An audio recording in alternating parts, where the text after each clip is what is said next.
Hello, and welcome to School Day at NTTBF, hosted by SHSU's College of Education. I'm Rose Brock, Associate Professor in the Library Science Program, and today I'm honored to spotlight author Ruta Sepetys about her new book, I Must Betray You.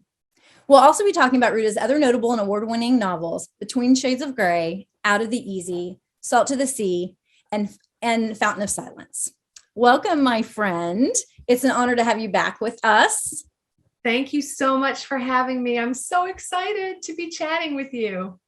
It's always so fun to get to chat. So we're going to jump in. And again, this is the Spotlight program, which means this is all about Ruta. And I'm obviously delighted to talk about your new book. I just finished it a few weeks ago. I went back through it again, preparing for this. And I just loved it. So let's definitely do that. I have a few questions for you, and hopefully we're going to be able to answer questions that those of you watching at schools today. It'll be the things you want to know, and hopefully it's going to make you want to run out and get Ruta's new book. So, jumping right in, in looking at your website, which, is one of the places that we often prepare when we're going to talk to an author. One of the things that I thought was so interesting is you describe yourself as a seeker of lost stories. And that really spoke to me. I thought I would start today by asking you to maybe just to explain what that means to our viewers. Thanks for asking that question, because many people assume that it applies only to books. But what some people don't know is that I've always been a storyteller, but I haven't always been an author. And Rose, you know that for 22 years, I worked in the music business, and I was helping storytellers, songwriters write songs. I was working on video games with video game developers, helping them build the treatments and the stories for video games. I was working with bands and all of these people. And I learned that when a creator puts either a piece of themselves into the story, meaning part of their real emotion, like let's say, a songwriter writes a song about their own experience versus just, I'm just going to write a song and make something up. That when they put an element of themselves in it, that it was more resonant, it was more authentic, and it was more likely to be successful. And so when I started as a seeker of lost stories, it was actually in music and video games. And now I apply that to my own work because, I was asking, what's the story? What's the story? And one day, one of these snarky rock bands that I worked with, they were like, okay, Ruta, for 20 years, you've been asking everyone, what's the story? And they said, we want to know, what's your story? And Rose, the first thing that came out of my mouth was, I'm Lithuanian. And the lead singer of the band said, I'm so sorry. How long have you had that? Like he thought Lithuanian was an illness. And I said, no, Lithuania is a country. And he said that he had never seen Lithuania on a map because for many years it wasn't on a map. And he just would not accept this. He said, you have asked us all about our story. He said, with all due respect, we have no idea what that means to be Lithuanian. He said, have you ever thought about telling your own story? And that sparked this whole crazy journey. I wrote my first book, Between Shades of Grey, which no one wanted at first. We can also talk about my rough road to publication. But now I see, like, my first 3 novels had elements of my own story. And now I've turned to other underrepresented stories, stories set in Spain. And now this new one, the spy thriller set in Romania. So I look for stories that have slipped through the cracks of history that might be, hiding in the dark shadows. Well, I love that. I'm so glad that you brought up your past, because that was actually a question I was going to ask you, because I think it's so interesting. I think often young people assume they know writers from their books, and maybe they've encountered them in their school library or at bookstores. And I think often young people assume that that's what you've always done. And so many people that write for young people, and really for adults, but we don't care about adults so much. not here at NTTBF. We're all about kids. I think, so many people that that write for young people, like they come from everywhere and they bring all these interesting shared experiences of the things that they did before. And then somehow, along the way, get inspired to write and share stories. So I'm glad that you brought that up, because I've always found it so fascinating about you. I try to imagine you, you're always so polished. So I try to imagine you like with rock band hair, but I know you weren't actually in the band. You were more like the manager and doing other stuff, or were you? No. Is there? Rose, I had Camaro hair. I had in my school picture, in my yearbook picture, my hair didn't even, the little square, my hair didn't even fit in that square. So let me tell you, there's been some evolution, but that's natural. And I learned that in the music business. Our story evolves as we go through the years. When I was in middle school, when I was in high school, my story was evolving. And what that taught me, and also working in the music industry, that really helps me as a writer now, is that failure is a prerequisite to success, whether it was a really bad hair decision or a style decision, or making mistakes with a project or a book that I wanted to write, and revision. We are so lucky as authors. Athletes, musicians, competitors, they don't get a chance to go back and change something. But as writers, we do. And so it's been nice as part of this evolutionary process, going from music and video games. And, my failures have really led, I think, to success. I love it. That's a great way to look at that. So before, I've got lots of questions about your research process and things like that, but I thought I want to have you jump in and talk to us about I Must Betray You. Tell us what this book is about, please. Thank you. It's a spy thriller. It's set in 1989, Bucharest, Romania, and follows a 17-year-old high school student, Christian, who is blackmailed by the Romanian secret police to become an informer for the regime, for the communist regime. And this kid, Christian, he's expected to inform and betray on his best friends, on his neighbors, on his teachers, on his family, even on his girlfriend. And Christian decides, no, I'm going to betray the regime. And Rose, the revolution arrives and everything just goes from bad to worse. And his life is clearly in danger and the clock is ticking. Oh, is it? My heart was palpitating as I got to the end. And again, no, I refuse to offer any spoilers because y'all just really have to read it. But there were moments, and it's funny because I kind of know this history, but I don't really know it that well. And you do such a beautiful job of really setting the stage of where this is happening. I think as a reader, it feels like you're just there with Christian, like you are walking those streets, you're seeing those people, everything that he's doing really, really comes to life. So kudos to you for being able to accomplish that. Well, thank you. I wanted to bring to the reader a sense of the atmosphere, that this was a dark world of enforced obedience. Electricity could snap off at any time. The water wasn't always on. Their nutrition was controlled. The Romanians, they couldn't choose their own jobs. They couldn't choose where to live.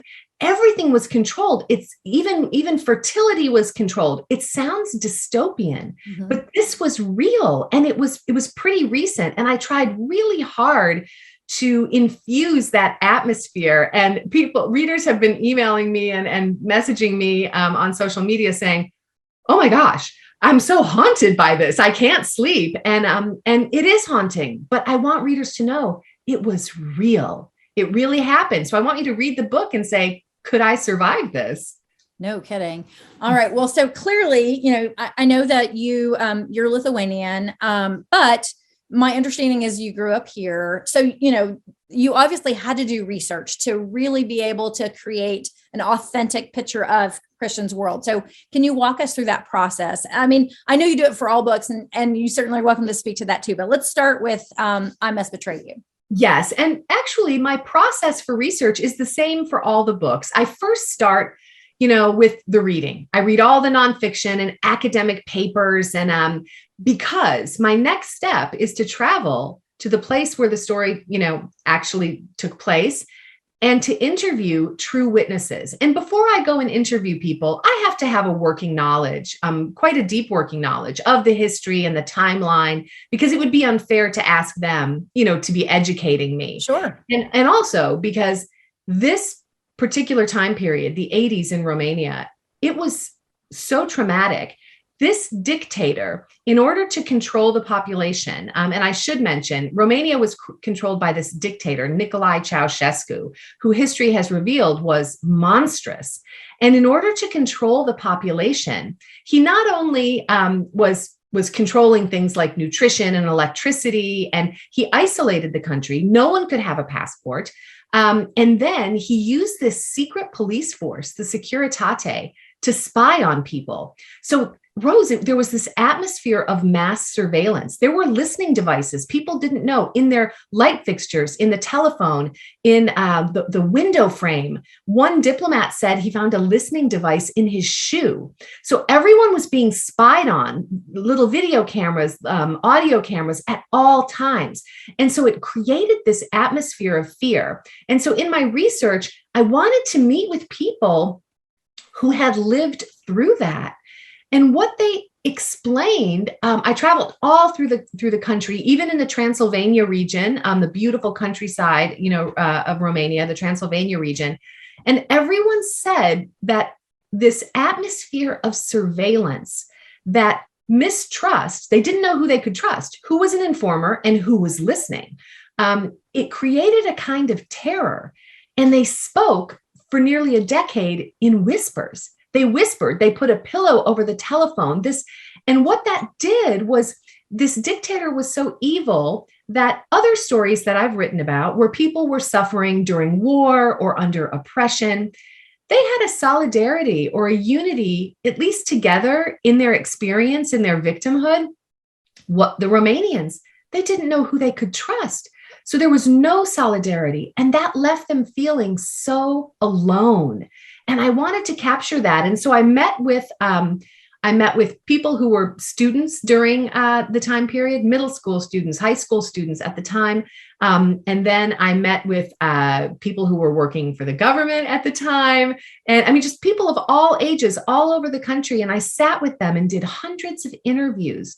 I also interviewed well-known people like Olympic gymnast Nadia Comaneci, who during the 1970s, was this big star, and learned that she was owned by the state. And so what I do is I interview, let's say 100 people, and then I pull threads from each person and braid them together to create a composite character. So for example, the main character in the book, Christian, he's a combination of many people, of many interviews. And I think that's a benefit that I have by writing historical fiction versus nonfiction, is I can do these composite and blended characters, where in nonfiction, I might have to just, research one family or one person. So it included lots of travel, many interviews. I traveled to different countries as well, and again, interviewing people who were doing clandestine things, interviewing people who were imprisoned, interviewing people who were tortured. And it was a really difficult process for this particular novel. If some of the viewers are familiar with my other novels, they know these are, situations of adversity. But the torture, the mental torture that these people went through was just particularly evil. And it was a hard book to research, in that regard. Oh, I bet. And, I hadn't really thought about it till you mentioned it, because you're right. That is one of the things, besides the thriller aspect, which is so great. Really all your other books, you're right. The people are coming together. They might be a targeted group, something like that, but there still is some solidarity within the population, within the people. And that's just not what's happening here, that there is so much mistrust. And I'd never really thought about what that does to someone. I mean, what that does to you emotionally, what it does to you mentally. People are walking around in this state that, there's never any real peace. I can't even imagine. Exactly. There's no peace, but yet the Romanians are such brilliant, intelligent people. They did find let's say like release valves. And one release valve that was so highly illegal. I mean, mind you, this is a dictator. There is no freedom of speech. There's no freedom of the press. There's no freedom of religion. There's no freedom to assemble, things that we know as First Amendment rights, right? I mean, in Romania, you couldn't gather in a group of more than 5. Like that was illegal. So you had no rights. And imagine if you have no freedom of speech, but the Romanians, they composed jokes. And I mean, hilarious jokes. And if someone would overhear those jokes, they would be ferried right to the secret police, imprisoned, or they would then be tracked. They would be under surveillance, but they did it anyway. And they found ways to come up with jokes that were so clever and so biting, but the regime didn't understand them. And songwriters were writing lyrics that just were going over the head of the regime. And this was a way of coming together and sharing an experience, but you had to be so clever to do it, and to do it in a way that was really smart and sharp. Right. I love that. Well, it's funny. It makes me think of like my own children, and, song lyrics often do that, right? That there's this double entendre with a lot of things where one generation gets what the songwriter or singer is, actually saying, and the rest of us are like, oh, okay, Cake by the Ocean. That's a whole different thing. Totally. Exactly. Yeah. Well, let's talk about the characters a little bit, because my very favorite character was the grandfather, and maybe he's supposed to be everybody's favorite, but I loved him. And I don't want to say too much. I'm going to let you speak to him, but I especially appreciated the way all the relationships within the family dynamics and his role in really kind of making, even though there's so much that's dark that's happening around them, this is not a hopeless novel. There's still a lot of hope. And I think that hope is centered in the grandfather. So would you speak a little bit about the characters for me? Yes. When I was doing the research, some of the people in Romania, they said that one of the greatest gifts to them were the older generation, their grandparents, because they had lived in a time period before the dictatorship, and they knew what was outside the country. Some of them had passports. They had traveled outside of the borders, whereas the people at that time in Romania, they never did. They had no idea what was out there. And that some of the older people were these renegades. And generally, you wouldn't think of a grandpa who was like in his mid 80s as someone who's, really, just courageous. And like I say, like a renegade and a maverick, but they were. And they encourage these kids to take risks, which that's pretty dangerous. What do I mean by risks? Well, for example, every, communist apartment was the same. This leader, he bulldozed everyone's homes and moved people into these ashtray-sized apartments in these gray apartment blocks. And every apartment was the same. And there were limits. You couldn't decorate your own apartment a certain way. You couldn't, but like this grandfather character, he was always, pushing those rules aside and telling Christian, like, no, let's put a couch in the kitchen because there was no heat. It's the warmest in the kitchen. And he decided there was only one bedroom in these apartments in some cases. And this is a family of 5, and so he decided that Christian should make the closet his bedroom and all of these things. And when these elderly people were telling me that, it really made an impression on me. And when the younger people were telling me, and the other thing they told me that inspired this character of the grandfather was that oftentimes it was the older people who would tell them about things that they might want to take a look at, or, and imagine, Rose, this is such a closed culture. Things were smuggled in on the black market. And one thing that was smuggled in were movies from the West, movies from the States. And at first it was the older people who told the younger people, yeah, there's a movie night down the hall. I mean, people didn't have at this time it was VHS. A video player cost as much as a car, but some people got a hold of them and they held these video nights, and the older people told the younger people, you need to go see these movies, because they knew that in these movies, the kids would see images from democracy and freedom. They would see, wait, look at the houses and look at the cars, and wait a minute, they can study what they want to study and they don't have to go to school till 7 o'clock at night. And what happened is that those movies brought concepts of freedom into these young students.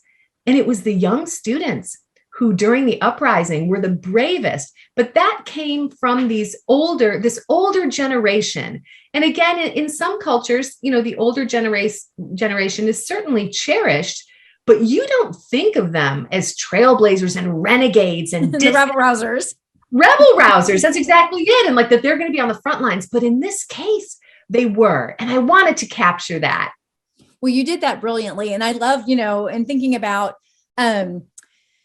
the movies that caught my eye right away too. And I loved like when Christian goes to, and not to reveal too much, but he gets an opportunity to go to an American library that's connected through the embassy, and getting to look at like Time magazine or even just popular culture magazines to see how different, because you're right. Everything's so controlled that all the government wants them to know is what they know. And so those glimpses of like, it's like, oh no, that's an urban legend. No, these things are real. Outside of this space, the world looks so differently.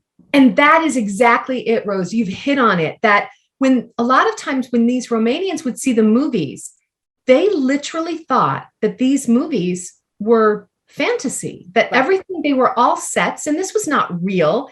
There wasn't a place where you could open a refrigerator and there would be food, or because they didn't have bananas, they didn't have food, they were starving, and people were freezing in their apartments and dying. And to see, these images, they literally thought it was fantasy. And then a diplomat that I interviewed, actually a Romanian diplomat in Rome, I said, what was the moment for you? What was the moment for you that you knew, wait a minute, we are being lied to? And he said it was a magazine, that there was a magazine, just a news magazine that came in, from the West. Someone smuggled it in through Germany or something. And he saw pictures in that magazine that reflected what they had seen in those movies.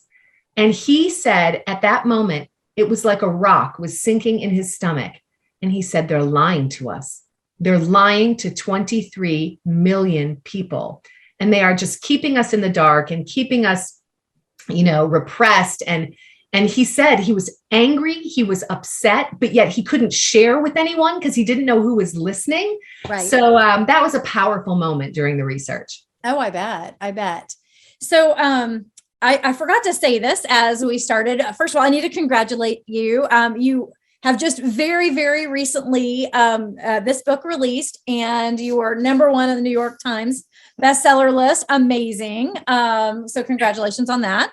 And another kudo that I thought was worth discussing that I have a question about is, my understanding is that you are on a postage stamp. Is that correct? I am, which is just so like is it a picture? I want a Ruta Sepetys postage stamp. Where in the world do I go to get one of these? The country of Lithuania did a postage set series about Lithuanians outside of Lithuania who have made significant contributions to the country. Oh. And I am on one of those postage stamps, which, can you imagine, is such an honor and a privilege. But I feel that really the honor, Rose, it's not mine because I'm writing these books. But if people don't read the books, then we have nothing. So it's together. It's such a team sport, writing. I mean, It really is. It's like the readers, I'm providing the text. The readers are bringing the characters to life. The teachers and librarians are sharing the books and recommending to readers what to read. So I feel like we should all be on that postage stamp. Well, that's very, very generous of you. You'll have to scoot over a little bit to make that happen.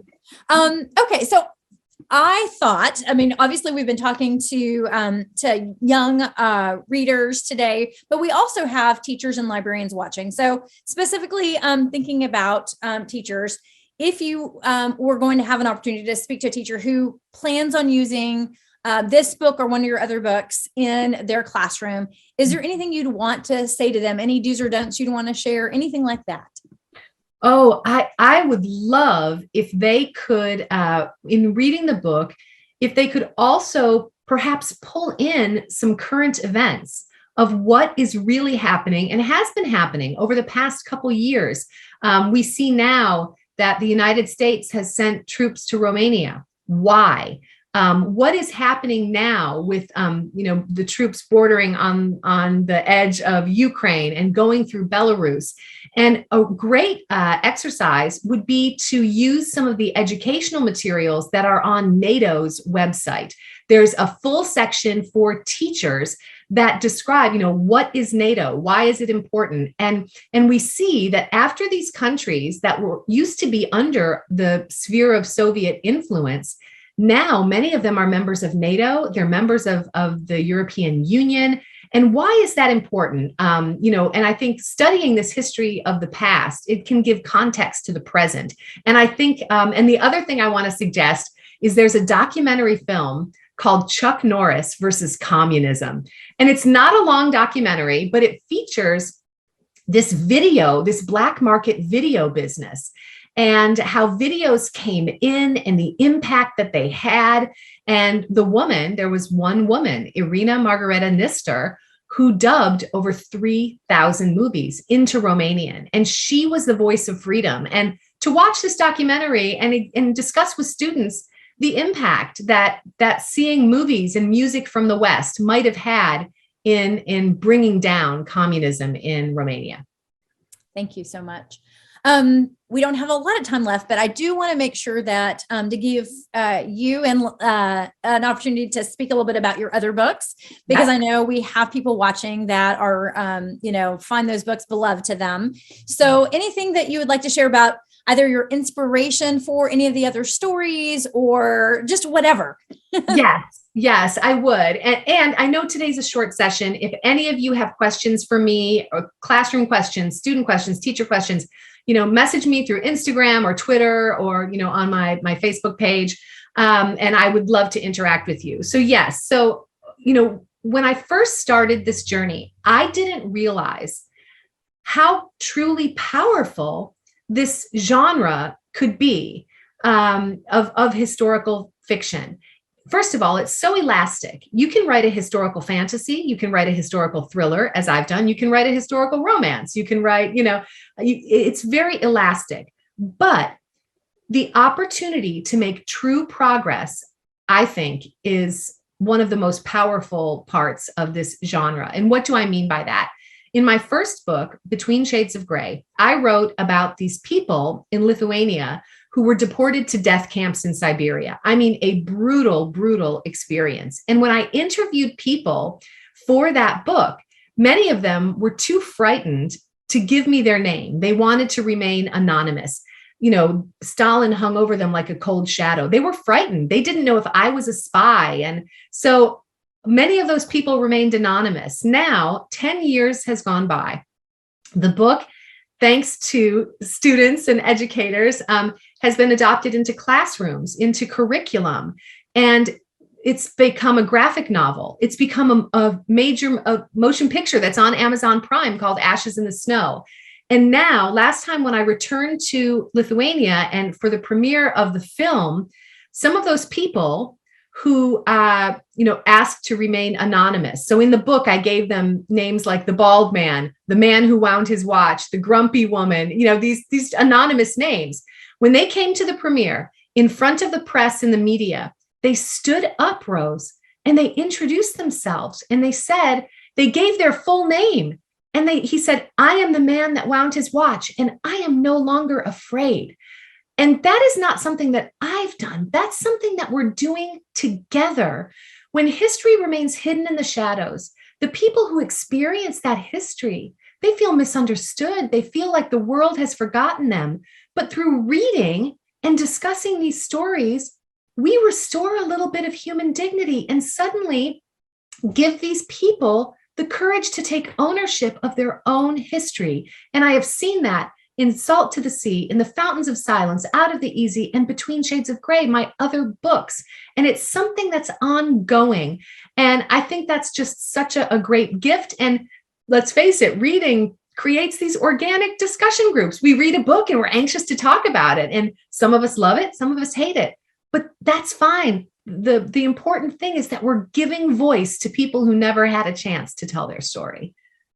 Oh my goodness. Absolutely. Well, Ruta, Thank you so much for being with us today.